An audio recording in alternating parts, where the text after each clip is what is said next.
नमस्कार। मैं Manoj Khandelwal life with Khandelwal program में आपका स्वागत करता हूं।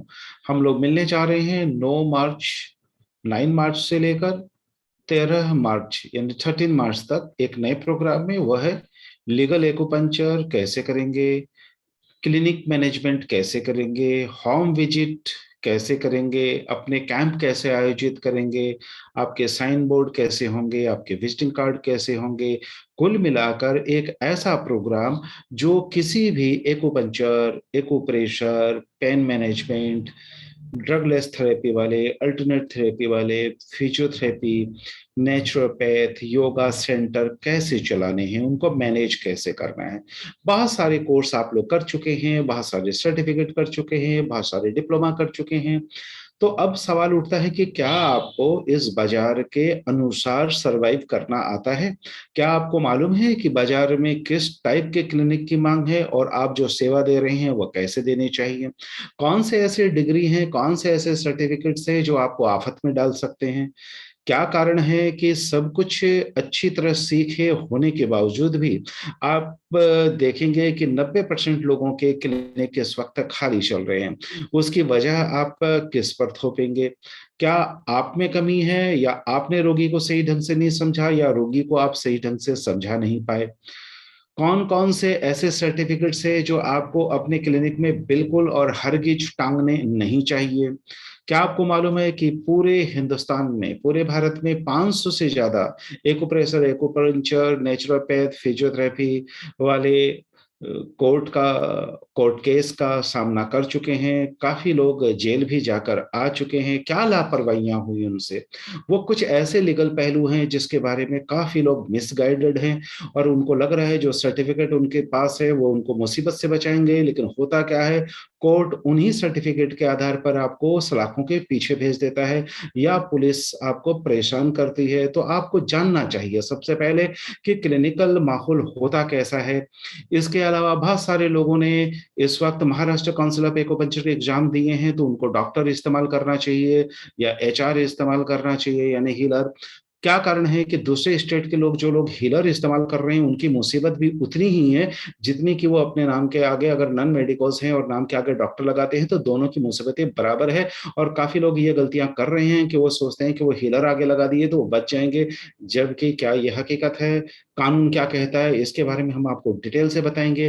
पेशेंट की काउंसलिंग कैसे करना है, कम बजट में क्लिनिक कैसे खोलना है, छोटे क्लिनिक को कैसे चलाना है, क्लिनिकल अरेंजमेंट क्या होते हैं, क्लिनिक में महंगे सामान क्यों नहीं रखने हैं, सस्ते क्लिनिक का निर्माण कैसे करना है, होम विजिट के दौरान आपको क्या क्या सावधानियां रखनी है। जो महाराष्ट्र काउंसिल ऑफ एक्यूपंक्चर के जो एग्जाम हुए हैं और उसके जो सर्टिफिकेट लिए हुए हैं, क्या दूसरे स्टेट के लोगों को भी उससे कोई फायदा होने जा रहा है? फायदा कैसे होने जा रहा है? महाराष्ट्र में भी जो लोग ये मानकर चल रहे हैं कि वो सर्टिफिकेट लेने के बाद वो कुछ भी कर लेंगे, तो ऐसा नहीं है। कौन कौन से कानून की गाज है जो आप पर गिर सकती है? महाराष्ट्र काउंसिल जो है वो आपके सर्टिफिकेट को किन किन अवस्था में बिल्कुल खारिज कर सकता है, निरस्त कर सकता है, और आपके प्रैक्टिस पर रोक लगा सकता है। कौन से ऐसे ग्राउंड है और कौन कौन से ऐसी चीजें हैं जो आपको बिल्कुल ही नहीं करनी चाहिए लेकिन तमाम लोग कर रहे हैं? आपके साइन बोर्ड कैसे होने चाहिए, आपके जो पंपलेट आप बांट रहे हैं उसमें क्या गलतियां कर रहे हैं? 90% एक्यूपंक्चर, एक्यूप्रेशर वाले अपने क्लिनिक के नाम के साथ में कुछ ऐसी भयंकर गलती करते हैं जिसके कारण उनके क्लिनिक लगभग खाली रहते हैं, जबकि वो लोग हुनरवान है। हर घर में एक दर्द का रोगी है, उसके बावजूद वह अपने काम को उन तक सही ढंग से क्यों नहीं पहुंचा पा रहा है? कैंप आप कैसे करेंगे? कैंप के क्या नुकसान है? क्या कारण है कि जिन लोगों ने भी कैंप से शुरुआत की अपनी जिंदगी की, वो आगे चलकर सफल नहीं हो पाए? कैंप बिजनेस मॉडल क्या है?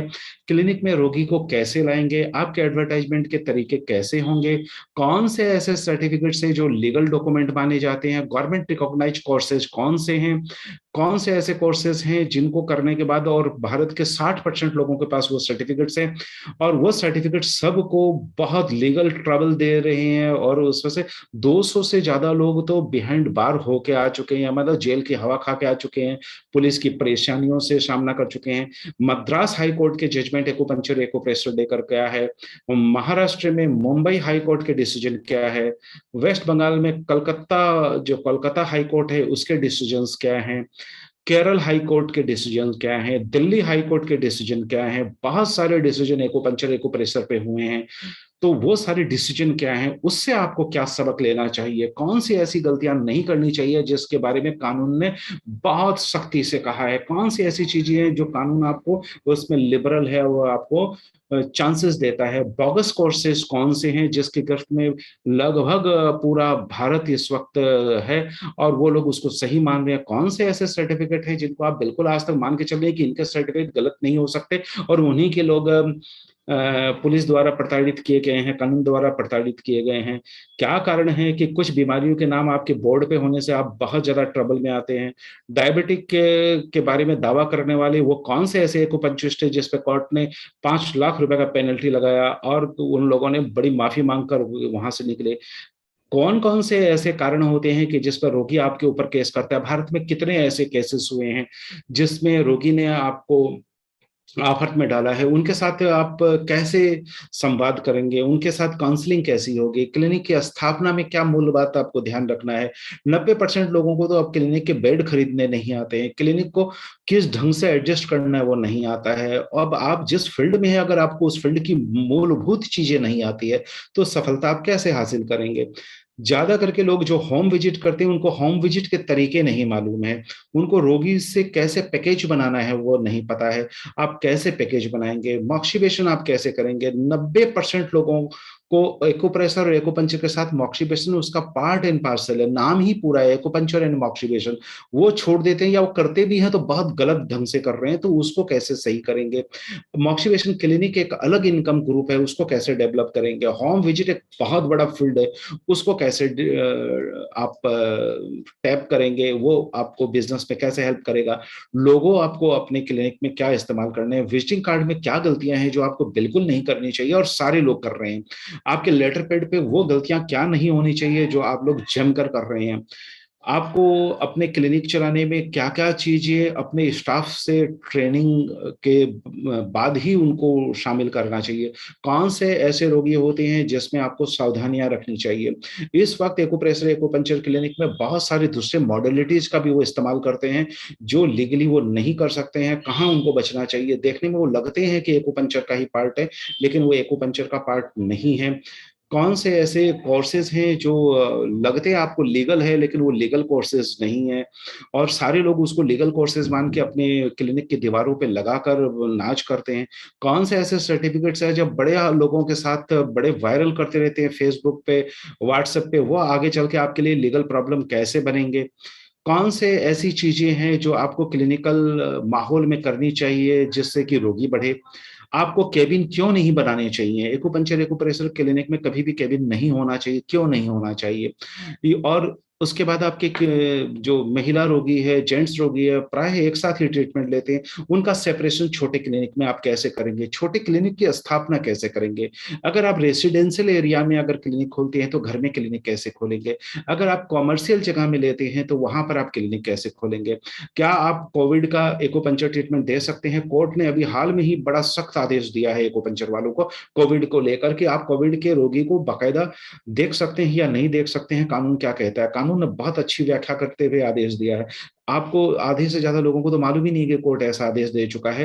किसी ने कोर्ट के आगे अर्जी लगाई थी कि एक्यूपंक्चर वाले को कोविड के पेशेंट देखने दिया जाए, तो कोर्ट ने उसमें क्या कहा। बहुत सारे लोग अपने नाम के आगे हिलर लगाते हैं तो इससे आपकी सुरक्षा बढ़ती है या कम होती है। बहुत सारे लोग स्टेथोस्कोप गले में लगाते हैं और बैठ कर फोटो खिंचाते हैं, तो ये आपको कितना मुसीबत ला सकता है या कम मुसीबत ला सकता है।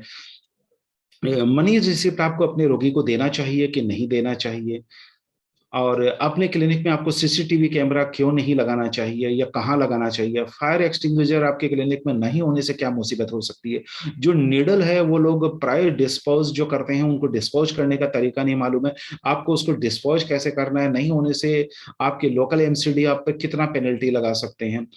कहाँ कहाँ ऐसी चीजें हैं जो जिस कारण से लगभग 100 से ज्यादा एक्यूपंक्चर एक्यूप्रेशर वालों पे उनके रोगी ने केस और मुकदमे किए, वो सारे कारण क्या हैं और उसको कैसे आप रोक सकते हैं। आपको फिटनेस सर्टिफिकेट जो है वो इशू करने का अधिकार है या नहीं है, क्योंकि काफी लोगों ने लीगल कोर्सेज कर रखे हैं जो महाराष्ट्र काउंसिल के हैं। तो क्या करने के बाद वो लेटर पैड का इस्तेमाल करेंगे तो उसमें क्या बातें वो लिख सकते हैं, क्या बातें नहीं लिख सकते हैं, क्या एक्सरे और मेडिकल लैब टेस्ट आप किसी को प्रेस्क्राइब कर सकते हैं कि नहीं कर सकते हैं, करने से क्या क्या खामियाजा आपको भुगतना पड़ सकता है या क्या क्या फायदे होते हैं। पेन मैनेजमेंट क्लिनिक में आपको एक्यूपंक्चर और एक्यूप्रेशर वर्ड लगाना चाहिए कि नहीं लगाना चाहिए, कौन से गुड्स और गजेट है जो आपको अपने क्लिनिक में रखने चाहिए, आपको जो काम करने का तरीका है उसमें कुछ चीजें ऐसी है कि क्लिनिक को रन कैसे करना है, उसमें बहुत भयंकर गलतियां करते हैं एक्यूप्रेशर एक्यूपंक्चर वाले। कोई भी अच्छा क्लिनिक में वो गलतियां बिल्कुल नहीं होनी चाहिए। प्रमोशनल एक्टिविटीज जो है वो जिस ढंग से करते हैं उस ढंग से वो कभी जिंदगी में सफल नहीं हो पाएंगे। ये बात मैं जानबूझकर बोल रहा हूँ, आपको लगेगा ऐसा बात क्यों बोला, क्योंकि 90% क्लिनिक खाली पड़े हैं और 10 साल में 90% एक्यूपंक्चर वाले अपना फील्ड छोड़कर दूसरे काम में चले गए हैं।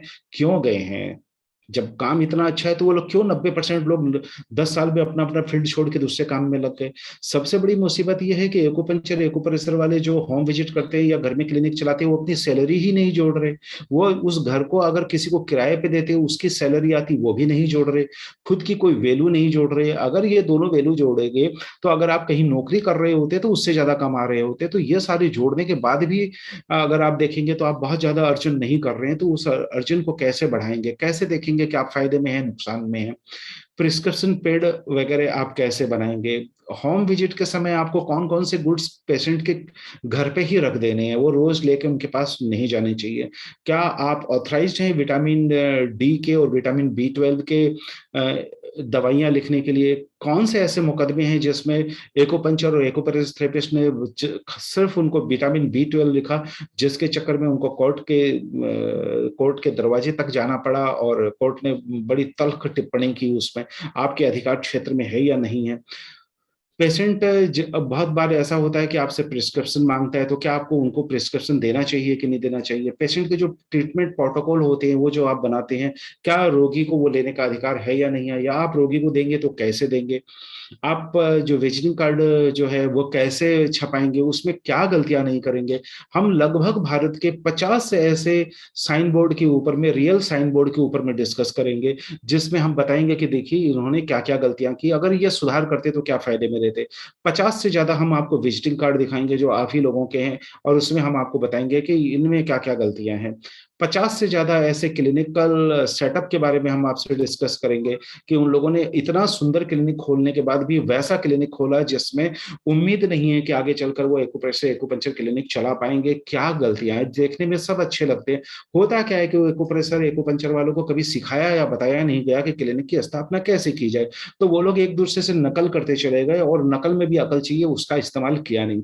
एडवर्टाइजमेंट के मामले में बड़ा गच्चा खाते हैं, उनको यही नहीं पता कि अपना प्रमोशन कैसे करना है।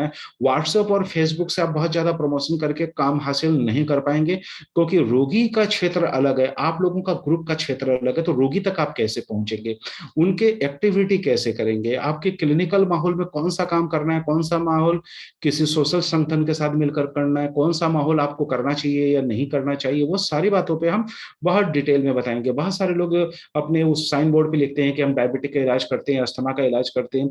कौन कौन से ऐसे शब्द हैं जिनको लिखने के बाद काफी एक्यूप्रेशर एक्यूपंक्चर को बहुत मुसीबतें झेलनी पड़ी और बहुत दिक्कतें आई, तो वो सारी बातें हम आपको बताएंगे। कौन सा आपको लिखना है क्योर, कौन सा लिखना है क्लेम। आपको फ्री क्लिनिक चलाने के बाद ये दिमाग में मत रखिए कि आपको कानून से कोई इम्यूनिटी मिलती है। आप कौन कौन से ऐसे मामले हैं जिसमें कि आपको कानून तोड़कर आप काम नहीं कर सकते, क्योंकि 2024 तक 2024 तक उम्मीद है कि पूरे भारत में लीगल एक्यूप्रेशर और एक्यूपंक्चर वाले ही प्रैक्टिस करेंगे।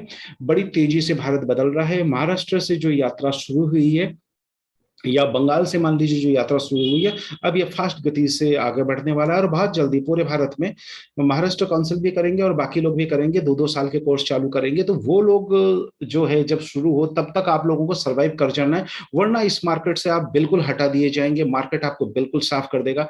मार्केट में सर्वाइवल ऑफ द फिटेस्ट का रूल चलता है, वही लोग बाजार में टिकेंगे जिनको बाजार के अनुसार खुद को ढालना आता है। क्यों? पॉइंट पॉइंट सीखने के बाद आप किसी रोगी को रिजल्ट नहीं दे पाएंगे, क्योंकि पॉइंट सीखना ज़रूरी होता है? बिल्कुल ऐसा है कि जैसा कि आपने पूरी ड्राइविंग वगैरह बढ़िया से सीख ली, लेकिन आप पहाड़ों पे तो नहीं चला सकते ना, आप रेस में तो हिस्सा नहीं ले सकते। प्राय गलतियाँ लोग ये करते हैं कि उनको लगता है ये पॉइंट है, ये प्रोटोकॉल है और हम पेशेंट को देख लेंगे, लेकिन पेशेंट को देखने के 10 मापदंड होते हैं, वो 10 मापदंड आपको पूरे करने होंगे, आपको सारी चीज़ें सीखनी होंगी कि जिससे रिजल्ट मिलता है। रिजल्ट देने के तरीके क्या होते हैं? क्योंकि पॉइंट के बाद रिजल्ट शुरू होता है।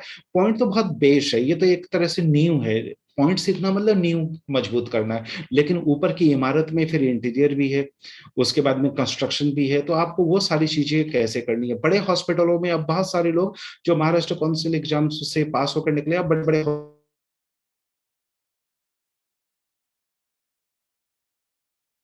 करने चाहिए या कौन से काम नहीं करने चाहिए। जो पेन मैनेजमेंट वाले हैं उनको न्यूरोलॉजिस्ट या ऑर्थोपेडिकल सर्जन के साथ मिलकर काम कैसे करने चाहिए। तमाम ऐसी चीजें हैं, जो कुछ ऐसी बातें होती है जो एक्यूपंक्चर एक्यूप्रेशर वाले रोगी को तुरंत कह देता है कि मैं आपका दर्द ठीक कर दूंगा, मैं 100% आपका घुटना ठीक कर दूंगा। वो सर्जन, देखिए मेरे पास ये रोगी आया है, ये 5 सर्जन ने इसको सर्जरी का बोल चुका है और मैं अभी बिना सर्जरी इसका इलाज करूंगा। ये सारी चीजें आपको क्यों नहीं बोलनी है? ऐसे करीबन 50 बातें मैं आपको बताऊंगा जो अमूमन आप इस्तेमाल करते हैं, लेकिन लीगली और क्लिनिकली, प्रैक्टिकली और जो हॉस्पिटल के इन्वायरमेंट में ऐसे शब्दों को इस्तेमाल नहीं किया जाता है, और आप करेंगे तो मुसीबत में फंसेंगे। तो वो सारे कैसे करना है, बेड अरेंजमेंट आपको कैसे करना है, पेशेंट को बैठाना कैसे है, उसको लेटाना कैसे है। आपको 20 मिनट का प्रोटोकॉल क्यों रिजल्ट नहीं देता है, आपको अपने प्रोटोकॉल 40 मिनट के क्यों करने होंगे। कैसे एक पेशेंट से आप बात करेंगे, उसके काउंसलिंग के पैकेज अलग से कैसे बनाएंगे, कंसल्टेंसी के पैकेज कैसे बनेंगे, होम केयर के पैकेज कैसे बनेंगे, क्लिनिकल ट्रीटमेंट के जो पैकेज बनेंगे वो कैसे बनेंगे। सारी बातें अलग अलग है, इसलिए सब ढंग से आपको तैयार होना है खुद को। तो ऐसे करते हुए लगभग 200 250 जो चैप्टर्स है वो हम इसमें कवर करेंगे, जिससे कि आपको नाम दाम काम और सम्मान मिले।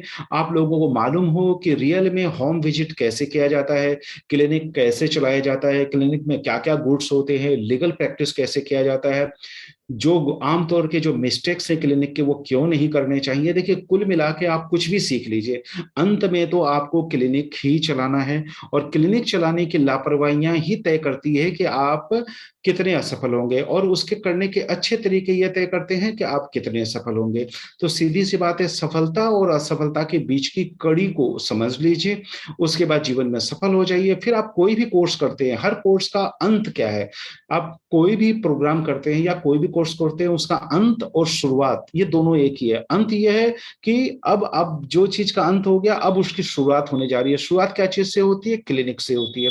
क्लिनिक आप 3 प्रकार से आप अपना करियर स्टार्ट करते हैं, या तो होम विजिट से करते हैं, या अपने घर में क्लिनिक खोलते हैं, या किसी कमर्शियल जगह में खोलते हैं। तो तीनों अलग अलग बाजार है, तीनों के मॉड्यूल अलग अलग है, तीनों में काम करने का तरीका बिल्कुल अलग है। तो तीनों की समझ होनी चाहिए। फिर जो रोगी है उसकी नजरिए से देखना आपको आना चाहिए कि रोगी वाकई में आपसे चाहता क्या है। आप जो देने की चेष्टा कर रहे हैं, रोगी नहीं चाह रहा है। वो रोगी सिर्फ एक चीज चाहता है, वह है रिजल्ट, लेकिन आपके बातों में कहीं से वो बातें नहीं है जो उस रोगी को प्रभावित करे। तो रोगी को प्रभावित आप कैसे करेंगे, वो सारे सीक्रेट्स आपको जानने चाहिए।